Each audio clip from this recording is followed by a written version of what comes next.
Hello, friends. I hope you're out wandering through nature, exploring the natural world around you.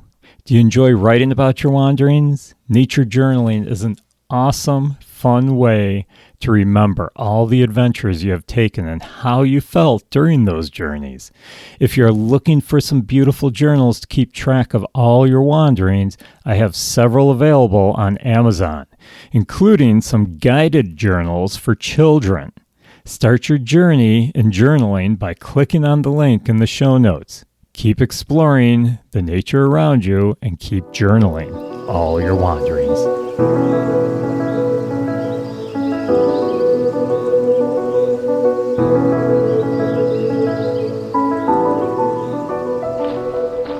Hey friends, welcome to the podcast.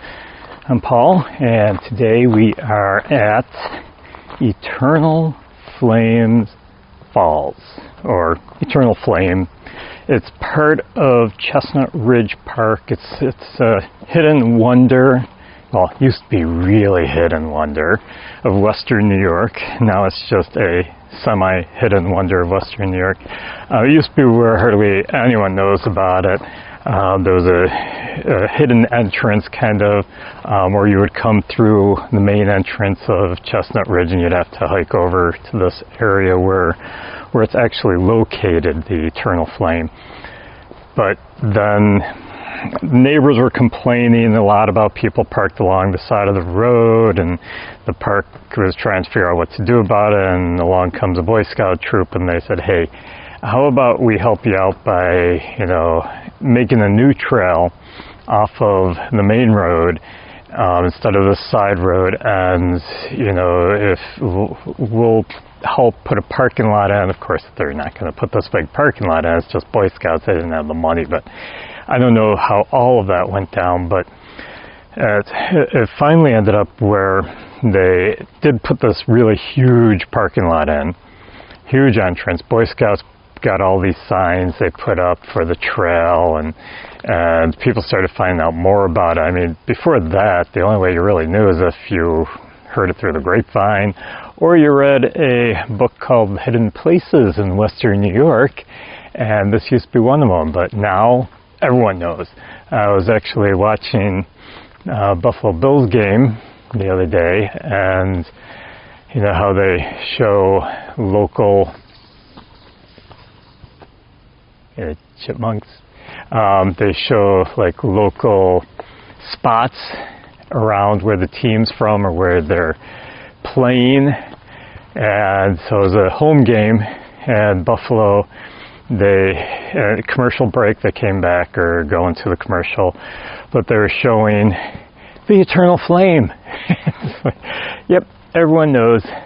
So it's not as hidden as it used to be, but it's still one of the wonders of Western New York. And I'm actually coming up onto this tree here along the trail.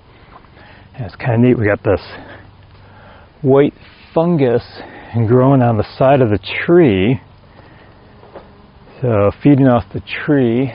Oh, yep, and I look up and sure enough the tree is dead.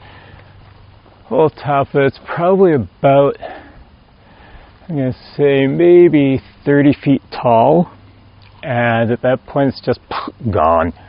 Yeah, so yeah, this tree's dead, and that's why the fungus are feeding off it. It looks really neat. Now the fungus is just there eating away at it, turning it back in soil. Come back here in 100 years and this tree's just going to be dust. Yeah, it'll be part of the soil again.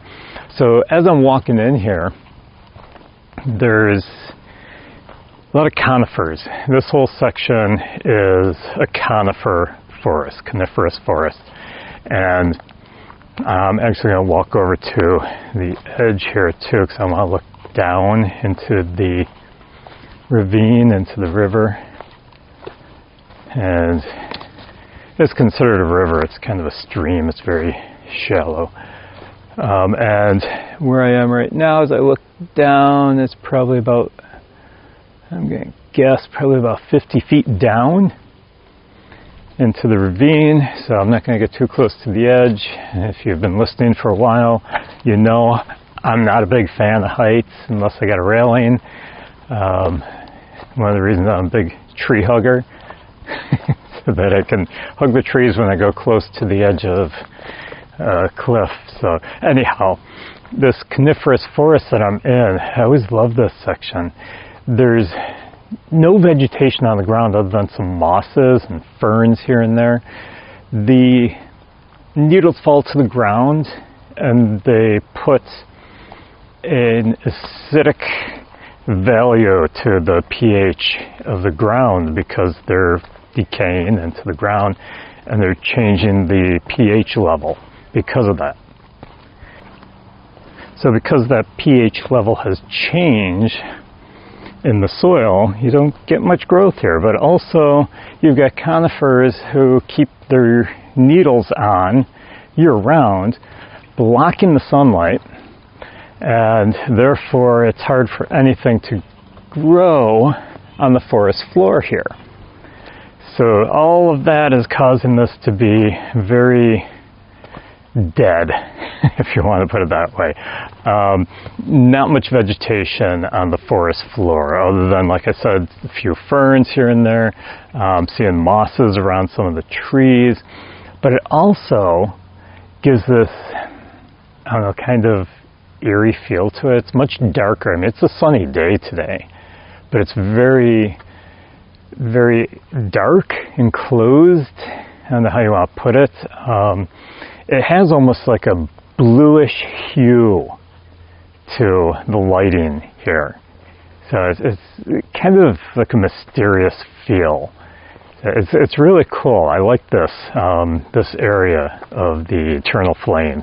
This is only one of my favorite spots on this trail as I'm coming down, because it just has that almost like haunted feel to it. Very solemn feel to it. It's very quiet through here until you run across a person, or you also have the birds singing here and there. I was just hearing a woodpecker. Got another tree here. This one is alive. It's got a branch that broke off, a couple of branches, but we've got some growth on the side here, and unfortunately, wow, we've got this beautiful elm tree here, and people have just devastated it. Yeah, initials all over it, carvings all over it. I mean, they're basically killing the tree, and I don't even think they realize it. You know, they don't care. Why would they care? You know, it's just nature. They just want to walk through. And just, okay, sorry, off my soapbox here. Please, don't harm the trees. And another tree I'm walking past, more carvings in it. Gonna hug this tree, let them know not everyone's as bad. Some of us do care. But that's just, I'm not even going to go there. We have another tree over here that looks like a beech tree, just headed up, very tall, but not very healthy. There's some life, there's some branches on the bottom that have lots of leaves on it. Kind of sparse towards the top. Part of it's dead up top. There is a little bit of life up there, but on the side, these huge gaping holes, woodpeckers. Yeah, the woodpeckers have gotten to it. Just tore right into that tree. There's like two really huge gaping holes, and then there's some smaller ones as you go up higher on the tree. Probably pileated by the shape of the holes. Pileated woodpeckers, I think I've told you this before on past episodes, they make kind of an oval shape to the hole, where other woodpeckers will make more of a round. Okay, now I just made it to the top of the path down into the ravine. Many years ago, when I first started coming here, when I first discovered this place, this was not here. I mean, there was a top to the ravine, obviously, but the scouts, when they basically upgraded this place because they wanted more people here, to me it's like, keep it a hidden gem. That way, no pollution, keep it a gem. So, but anyhow, when they got involved they put in these big steps. Yeah, so now there's steps going down so that more people can have access to it. Makes it easier for, people to get up and down this section. I remember I came once many years ago before the steps were here.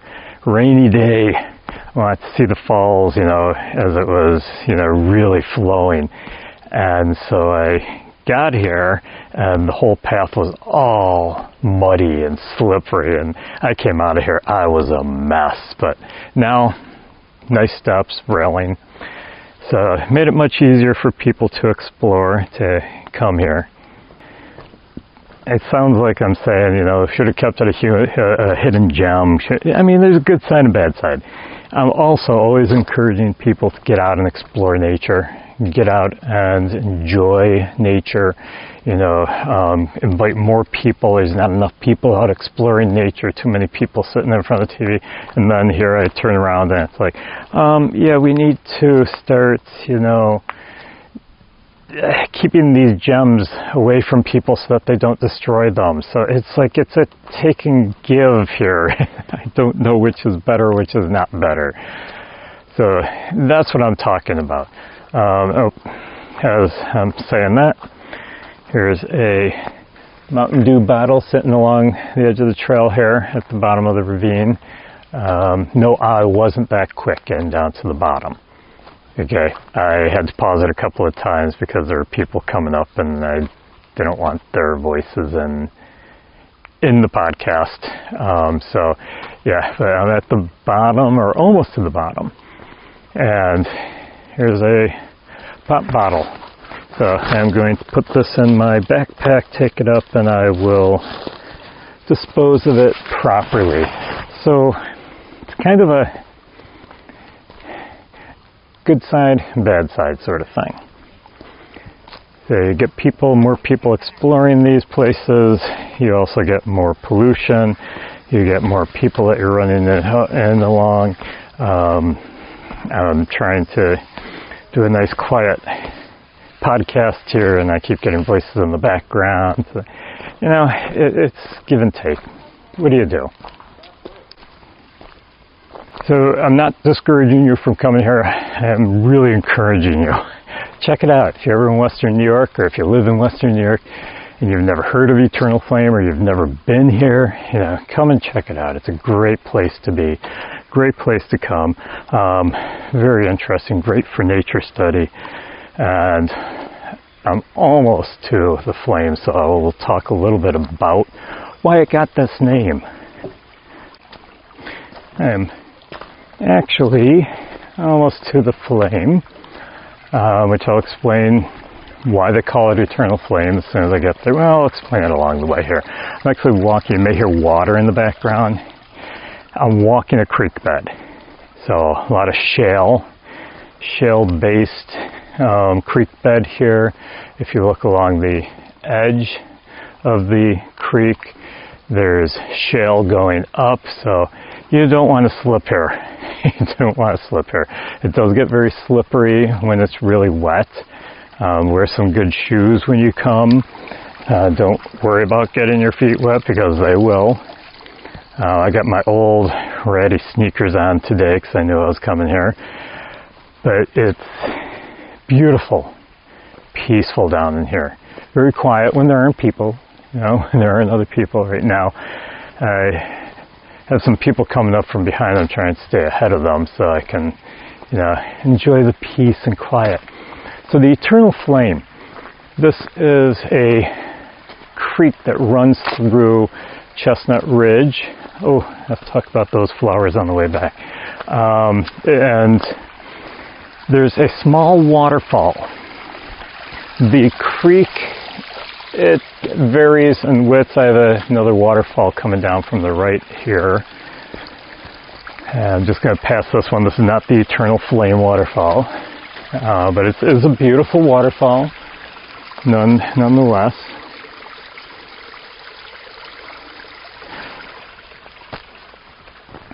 But the creek is probably, on average, I'm going to say about 20 feet wide.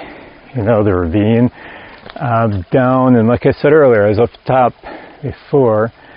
And I'm going to guess it's probably about 50 feet up, maybe even a little more. So it's quite a ways up there. There's not flowing a lot right now. If you come here in the spring, you have to be careful because the water is really flowing at that point.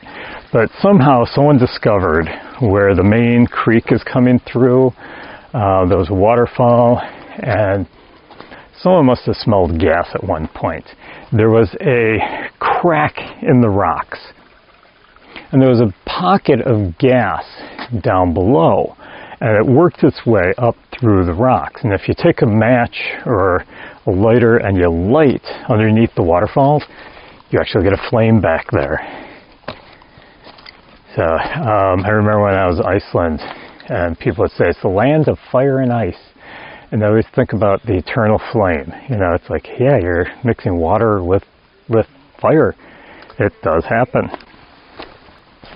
This gas leak has worked its way up through, or this pocket of natural gas, and the gas has worked its way up through all the little cracks in the rock and made its way up underneath this waterfall. And so when you come up to it, sometimes I've been here, if you're the first one there in the morning, sometimes you don't see any flame. You have to actually light it with a lighter. But most of the time, by the time you get here, people have been here, someone's lit the flame, and so you have this beautiful flame behind the waterfall. And it's absolutely beautiful. I actually had to stop recording for a short while just because there's always somebody at the waterfall, and they're taking pictures, of course, and everyone's talking, so I did have to stop for a little while. But I'm on my way back out again. Spent a little time there, saw the flame. Absolutely beautiful once again. It's not my first time here. I've been here many times, but it's worth it. It's worth it. I just passed two older couples, and not sure how it didn't seem to be doing real well on these rocks. It's not an easy walk once you're down here. So, but yeah, he said, yeah, it was worth it. So they definitely make the trip here. Now, on my way out, I'm just kind of checking out everything down below here. It's like a totally different world down here than it is up top. There's a lot more vegetation. If you look, you're noticing along the walls of the ravine, there's actually more deciduous trees along the way. So there's more sunlight that gets through, there's more life down here. All along this one section that I'm passing right now, there's Touch Me Not. I think I mentioned this in podcasts before. Touch Me Nots, the poppy seeds, they pop when you go next to them. Also known as jewelweed. If I picked some of the leaves and held them under the water here, they would actually glisten under the water, so they have kind of a silvery shine to them, like a jewel. And so that's where the name jewelweed came from. And it's usually orange in color, spotted jewelweed, but it does come in another variety in this area. And what I'm seeing along here is I saw some of the spotted jewelweed, but this is also the yellow. So I've got the yellow flowers here. Now I'm at a little pool in the creek here, and there's tiny little fish in there. They're going to be stranded though, because there's not much water today. So they're going to be stranded until more water, we get more rain. Kind of surprised me because we had quite a bit of rain just the other day, but works its way through this ravine so quickly. Actually at the staircase, but I'm staying down in the creek for now, so I want to do a little more exploring down here with you. And you can see, if you're into geology, great place. I really recommend coming here. The way the water is carving through the bedrock here, and then it comes along. Oh, got another pool here filled with fish, but there's also some water striders. yeah, these little insects who have like suction cup feet, and it keeps them an air pocket on their feet so that it keeps them above the surface of the water. And these guys, the fish, are actually skimming right through this shallow section here, getting to the deeper section. But yeah, so kind of cool find here. But anyhow, back to the geology of the place. If you come here, you can see the different types of rock, the different bedrock, and really good study. As I go a little further here, there's a whole section of the wall of the ravine just covered in ferns. Yeah, ferns love the shady areas. Ferns don't like sunshine a lot. I mean, they need a little bit of sun, photosynthesis, but they don't want a lot. So ferns do well down in ravines like these. And so there's just a whole wall of ferns down in here. Let's see if we can figure out. There's different types of ferns in here. There's a little bit of New York fern. And this looks like cinnamon fern. Yeah, most of it is apparently cinnamon fern. Oh, there's a small tree growing here. This is a tulip tree, one of my favorite trees. That's why it kind of caught my eye.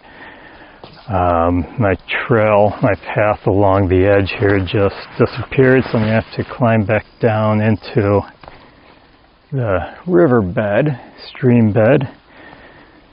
So if I fall and scream, I'll edit that out. But just going to take my time here getting down in. Always be careful down in here. I can't stress that enough. You're walking a stream bed for a lot of the ways to the eternal flame, and you don't want to slip on any wet rocks. Like I said, a lot of it is shale, so it does get slippery, and shale can be very sharp as well. So I'm well beyond where the trail goes up, so it's going to be much quieter down in this section. But I just wanted to get away from the crowds, get away from all the noise, and just do a little more exploring. I always love exploring stream beds. You can find so much down in the stream bed, but always dress appropriately for it. I've got good traction on these sneakers. These are my old crappy sneakers. I wear them when I'm just going to be hiking a stream or just working in my garage or something too. So they're not real, I don't mind them getting wet. They also have really good traction on the bottom, which is what you want. Don't wear sneakers or shoes that you are going to worry about getting wet or don't have any traction, smooth bottom, not good. Boat shoes, I don't recommend them for walking stream beds. It's just too uneven, not enough support in them. So make sure you dress appropriately, proper footwear. Let's head back into the woods. I'm going to exit the stream bed because there is a trail here. Like I said, I've been here. Oh, there's some more red spotted jewelweed, some of the orange flowers. Really interesting plants. We're beyond the seed phase, so I love it when they come to seed in the spring and you touch them and they just explode open and they shoot the seed far. That's how they spread their seeds. There's also some tiny white flowers here, asters, which are another very beautiful flower. Lots of them along the edge. So I am out of the stream bed now, and I'm going to start heading back towards the actual trail so that I don't get lost here. But I do encourage you, come see the eternal flame. Don't just hike down to see the flame. Also explore the woods around. There's some side trails that come off of the main trail. I encourage you to take those. They'll take you into Chestnut Ridge Park, and you can explore more in there. But when you're down in the stream bed, yeah, just explore. There's so much to find there. Stop once in a while and look around, listen. Yeah, I'm hearing some of the birds up in the trees. I'm also hearing the wind going through the trees far above. Oh, and there's A's behind the trees I can't see. Turkey vulture. Okay, turkey vulture just flew overhead. Lots of tree cover here. Yeah, lots of tree cover. It's beautiful when you look up the stream and you can see the water flowing quietly, and there's just little pieces of sunlight just coming through the trees and hitting the rocks, hitting the water and sparkling in the water. Absolutely beautiful. So I encourage you, get here or hike a stream bed around you, but you're not going to see that eternal flame if you don't. Another water bottle I got to pick up. And be very conscious about taking out what you bring in, please. So I encourage you to come here, and don't forget, support the podcast. Ko-Fi page, all the links are in the show notes. You can buy a Nature Wanderer merchandise, or you can buy a nature journal. I have several nature journals so you can record your wanderings through nature. So I appreciate any support that you can give the podcast. All the links are in the show notes, so make sure you check out the show notes. And most importantly, keep exploring the nature around you. Thanks, everybody. Have a great day.